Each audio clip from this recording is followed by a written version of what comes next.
What is up? How's it going, everyone? It's Alex back again, here to break down some more of Chapter 6 of Quiet Mind Epic Life. Let's get into it. Now, the next subheader in Chapter 6, The Hidden Motives to Survive, is the 10 Hidden Motives to Survive. Yes, we were speaking about in the last two parts of Chapter 6, breaking down what is the hidden motive, what are the hidden motives to survive in terms of their effect over you, what it causes the body to do, what it causes the mind to think. Now, I'm here to break down each of the 10 HMSs and give some more information on each of them. So let's start with number 1, pride.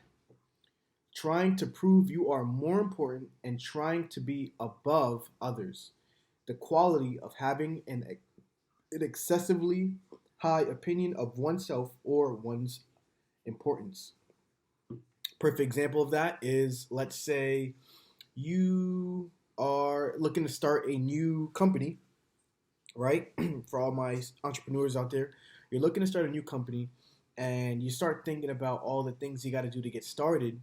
And then the first thing that probably might hit your thought process is, oh, you gotta, let's say you're trying to create a restaurant.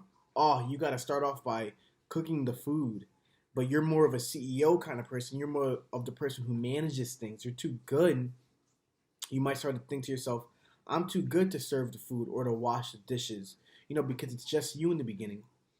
And that causes you to form a high opinion of yourself, thinking that you're more important than X, Y, and Z or some other person's job, title, or position.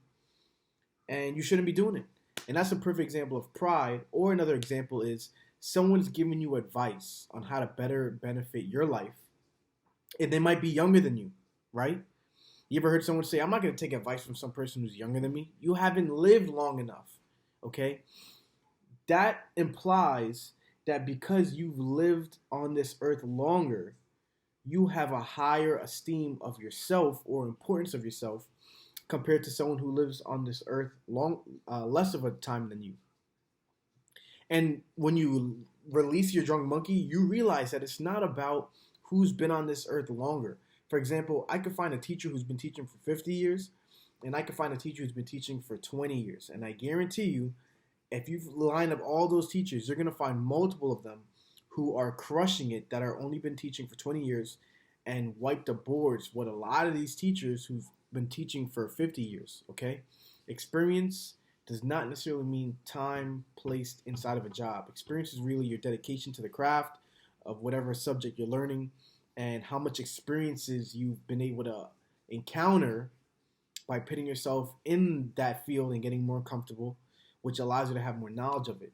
So that's one example of pride. Another one where you feel like you're better than someone because you've been alive or working at a job longer, so you don't want to take advice from them. Meanwhile, it could actually change your life. Hidden motive to survive number 2, greed. The fear that there won't be enough opportunity, time, money, food, or resources. The intense and selfish desire for something for fear of not having enough. Wow. Can I get an amen? Now, this hidden motive to survive right here is one that I find myself, become aware of myself expressing often, that I'm in the process of working through.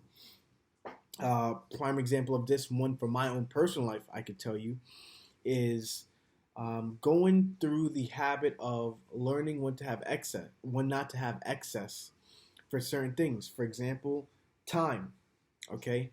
For me personally, a lot of times growing up, when I was younger, I always felt like, how do I put this?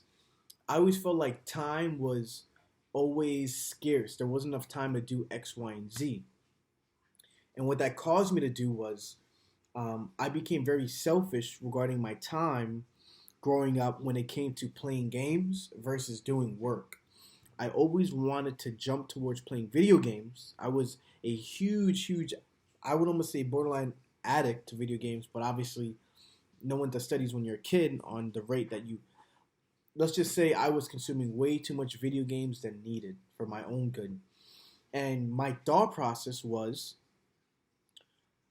if I'm doing all this goddamn work, by the time I finish, it's gonna be time for me to go to bed. By the time I go to bed, um, I'm basically gonna have to wake up. You know how it is when you put your head down on the pillow before you know your alarm clock wakes up. I used to have to wake up at 5 a.m. Going to school, and my dad would wake me up, and I would be so tight, like God damn, I just went to sleep after having a day of doing mad freaking homework, getting screamed at from my pops, and not only did I get screamed at and have to do all this boring ass homework, by the time I finished, I didn't have time for video games. My dad was like, "Get your ass to bed." And then I'm already tight because of that. And then now I put my head to sleep, and now I gotta fucking wake up and go do it all over again. And that made me just create this perspective that, oh my God, there's never enough time in the day to get the things done that I enjoy or what I enjoyed at the moment. And the effect of that now is when, I go out through my day to day, a lot of times I have that same feeling of time is very scarce and the things I need to get done are not going to get done that day. And that HMS is greed. That's greed, point blank, period. I'm having a fear that there's not enough time. Another example of this is opportunity, right? A lot of times, because I'm in real estate, I have a farm I pick that's over in the area I grew up in. A lot of times when I'm driving in that area, I see a lot of signs that pop up on homes that I might have door knocked or I might have drove by a few times and spoke with the seller or whatever. And it's on the market. And the homeowner so decided to list their home on the market and sell it with a real estate agent that's not me. And that used to, more than it does now, devastate me. When I first experienced that, I think I went home and I called it a day. I'm like, I'm done working today. I'm fed up. And the only reason why, if I were to think back at it now, looking back, only reason why I was so devastated is because I had a fear that there wasn't enough opportunity out in the universe. I was expressing greed over opportunities. I didn't think I had enough, and if I lost that, that means there's literally none left, or there's very limited now. And now I'm gonna fail my business, and if I fail in my business, then I'm not gonna provide. If I don't provide, then I'm gonna die. Those are the mind ruminations you have that happen so quick, you can't even process the actual thoughts, sentence by sentence, word by word happening. You just have the feelings. But when I deep think about it now, I remember that stuff. But back then, it was just, oh my God, fuck. They listed with someone else. And then all those other thoughts would happen in my head very quick, and I would just feel like shit. Hidden motive to survive. Number 3, victim. Feeling powerless as if life is out of your control. Wow, how powerful. Prime example of that is, let me see. Oh, beautiful. Let's say, you're looking to, get a girlfriend. You're looking to have a partner in your life, guys. And, because I couldn't speak on guys, but let's say you're looking for a girl, right? And you get rejected, right? You get rejected by one, and then you go, holy shit, girls are the worst. They suck. They only go after X, Y, and Z guys. I'm not good. They're so stupid. They're looking for muscles. They're looking for a guy who's tall and I'm short. They're looking for guys who's skinny and I'm fat. I have a thyroid problem or whatever the case may be. You're putting yourself in a position where you're feeling powerless, as if it's out of your control, as if these are things I can't control and now I just have to deal with them, okay? Another example is if you're an entrepreneur and, let's say real estate, and, a lot of real estate agents during the 2008 market crash, they never picked their business up from that point forward. They never saw it as this is an opportunity to learn and grow. All they saw it as was, holy shit, things are crashing down and that's it. I'm a failure because the market failed me. And because the market failed me, there's nothing I can do to take control of my situation anymore. They felt powerless. They felt as if life and their situation's out of control. They were demonstrating number 3 of the HMSs, which was victim. Hidden motive to survive. Number 4, illogical rules. Unconsciously following rules that may degrade you, rules you believe are important, appropriate, and with examination, you realize they aren't real and they make your life worse. And a lot of times, these illogical rules, when we say they make your life worse, it might not be outright.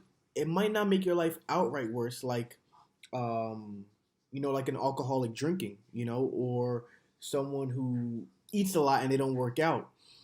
These ways of making your life worse might just be in forms of stress, that might cause ripple effects that affect your life on the physical realm. For example, one thing I can speak on is I have a twin sister, and I know that for her, there's a lot of pressure for her to have a white picket fence family, to have, to find her Prince Charming, to get married, to do everything the right way, because, introducing a guy to your parents is, not always the most comfortable thing to do, especially as a girl, from what I've seen. And there's always that fear of, what if I introduce them to him and it doesn't even work out? Now I look stupid. So once again, going back to the hidden motives to survive, number 4, illogical rules. A lot of these rules, a lot of women adopt are relating to relationships and their significant others. They feel a lot of pressure to be married at a certain age, or before you have kids. A pressure to have kids at a certain age, and to have the partner, your Prince Charming, be the first person and the only person you have kids with, as well as being able to provide for your significant other, and to do everything straight through. You find a guy, you go out with him. Ideally, he's the guy you found from high school, and you guys become, lifelong sweethearts. Obviously, that's not the case in a lot of situations. In fact, a lot of people get married and then they divorce. And that kills a lot of people, especially women, to know that they're a recent divorcee. And once again, that goes back to illogical rules. You're unconsciously following rules that may degrade you, that you feel are important and are appropriate. But then when you actually start to examine these rules and go, wait, what effect is this having on my life? 1. 2, who made these rules? 3, why am I even following them? 4, what benefit does it have to my life? And 5, what disadvantages does it have to my life? When you think about these things, and even go as far back as, where did these rules even stem from? Okay? We start to realize a lot of these times, these things were only things taught to me, passed down to me by family members who I loved and trusted and took their advice. But then when you analyze who told them that advice, their freaking grandparents, who are living in a completely different era, completely different times. And if you were to analyze who told the grandparents that advice, the grandparents will probably say, well, it was my grandparents. So you start to see that a lot of this information, these rules that are being transferred down to you, have no basis on your current life, your current situation, your goals, on where you're trying to get to, and also including the effects it has on you. A lot of these rules were initially only invented for a specific period, a specific time in people's lives, usually that revolved more around survival-based experiences, not thriving-based experiences like we're in today, okay? Prime example, we got people in society right now who are in polygamous relationships. That means multiple partners, and they're all in on it, okay? And they're happy. Just because you won't follow one set way of living a life regarding a relationship or whatever topic, that doesn't mean you're doing something wrong. That doesn't mean you're setting yourself at a lesser value. Has nothing to do with that. Another great example that I can think of is in the business realm. There's this huge saying that you got to wake up at 5 a.m. to be a top producer. While I'm not disagreeing with that statement, what I am saying is, who made that rule? What is that rule based off of? Does it have anything to do with your life and where you're trying to get to? Okay? And what are the benefits to that? Okay, and do those benefits apply to you? And keep asking yourself all these questions, and you start to realize these rules were only made by a specific group of people who are in an industry that probably has nothing to do with yours. And if it did, it doesn't mean that what they're doing is necessarily going to get you to where you need to go. Okay, a lot of times people are trying to become top producing listing agents in my industry, and the first thing people say is, you gotta freaking wake up 5 a.m. Okay, and hit the ground. And people usually just only do that. They wake up 5 a.m. That has nothing to do with benefiting your life. Okay, that is not a key factor in making that amount of reaching the goal you want. That waking up at 5 a.m. in any job I could think of, sales job at least, is not an income producing activity. It's not. It might be an income supporting activity, but so many people are quick to say, "Oh, I wake up at 5 a.m." It doesn't matter. It doesn't matter. If you do it and it works for you, great. I can name a million people, okay, who wake up at a time after 5 a.m. or even before 5 a.m. who are getting different results, maybe better, maybe worse. And I can name people who are waking up at 5 a.m. who are not getting the results they need still. And that was a prime example. Okay? So a lot of these rules people follow are not necessarily rules that are uh, appropriate, or even important with the examination. Hidden motive to survive. Number 5, humble. Having or showing a low estimate of yourself, your own importance, and making yourself less than. Wow. So this hidden motive to survive is another one that I demonstrate in my life a lot, that I need to work on and improve on, and a lot of you guys as well maybe. Prime example of this in my life is a lot of times. For example, I have a few coaches. I've had a few coaches over my life regarding a lot of realms that I want to improve in and become and continue on my path of mastery in. And one of the biggest ones, obviously, like I spoke about, is real estate sales and becoming a master at it. And one of my coaches I have, I remember a lot of times he would be late to a lot of our coaching calls, and it would always throw my schedule off. And I remember saying, either I need to talk to him about getting this time right, or I need to completely switch the time at a time that works best for me, and also tell him, we got to work on this punctuality. And I remember for a year, at least a year or a big amount of months, I couldn't get myself to tell him these things because I felt that because he's my coach and I'm the student, I'm learning from him. I have no right to tell him these things. But then I had to realize that I'm having a low estimate of myself and my own importance because my schedule is just as important as his schedule. And just because he has a title does not mean that he's better than me at everything, right? That just means he has skills in a specific area that I am looking to learn to get to where he's at, or to apply the information to get to where I want to get, that I know will benefit me. That does not mean anything else. It doesn't mean that he's more important as a person to me. That doesn't mean he's more valuable to society than me. That doesn't mean that if in a worst case scenario he should get priority over anything than me. Um, because it doesn't work like that. Just because someone's better than you in one realm or have a lot more advantage and experience in that does not discredit you as a person at all, or even in that field. Because in that field, you might have more benefits than he might have. For example, when I think about it, I live in New York. He coaches me.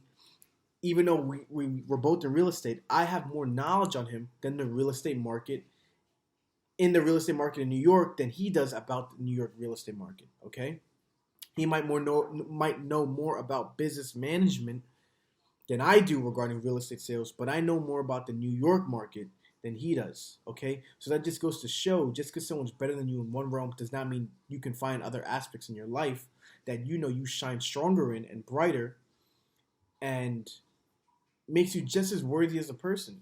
Okay, it makes him and you or her and you, or her and her, it makes you guys equal, okay? Because you're good at one thing but then you're better in one thing than him, and then he's better. All of these things make up who you are as a person, which makes you equal, which makes you have to realize that if you need something in your life regarding someone else that will benefit you and you know is not harming anyone, ask for it. Okay? So those are the 5 hidden motives to survive, um, out of 10. And in the next video, we're gonna break down the other 5. Peace.